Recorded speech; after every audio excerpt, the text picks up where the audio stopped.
called ugly constantly and they made jokes about him.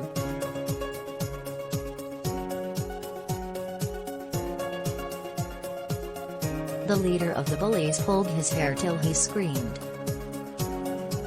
One day, the leader stopped Sage and slapped his face. All the boys started to laugh. He went to the toilets and looked at his face in the mirror. He saw the slap mark on his face.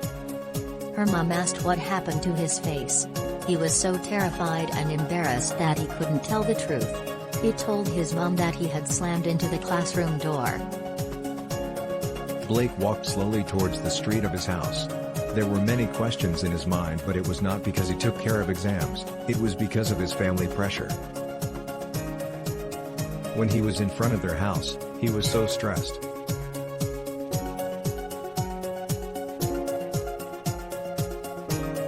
He had tried to go towards his room directly before his father noticed him and called out to him, but he couldn't move.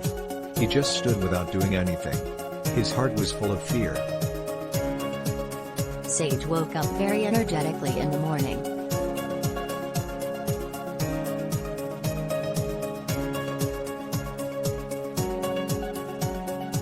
While they were having breakfast, they talked about his father and remembered those good days filled with him.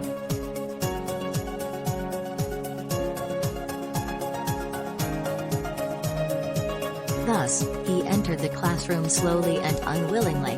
Blake and his friends had already come and sat down. Ali and Pauline called Sage and they showed the video he had shared on YouTube last night, and also they talked about the video views. It was the next morning and he was still awake. He researched his situation online and found out that it was bullying. There were articles about students who bullied. This was because they were shaped by their violence and attack. Was that the reason for Blake's behavior?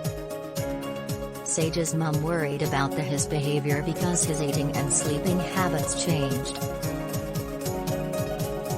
Sage's mother knocked the door and said that she wanted to come in and talk. Sage was reading an article on his computer and turned towards to his mother. His mother asked if everything was alright and added that if there was a problem.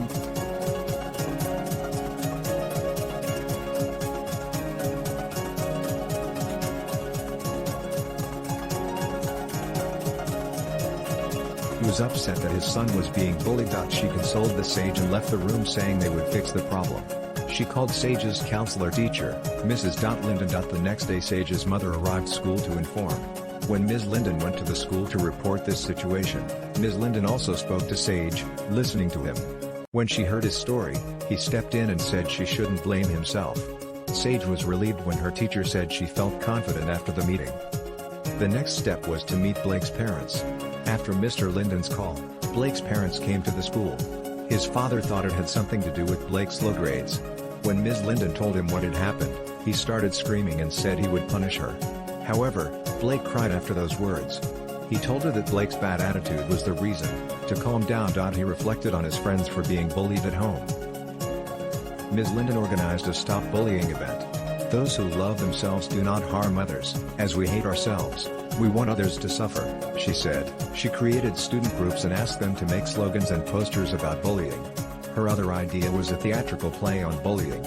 As the activities continued, Sage appeared over the moon.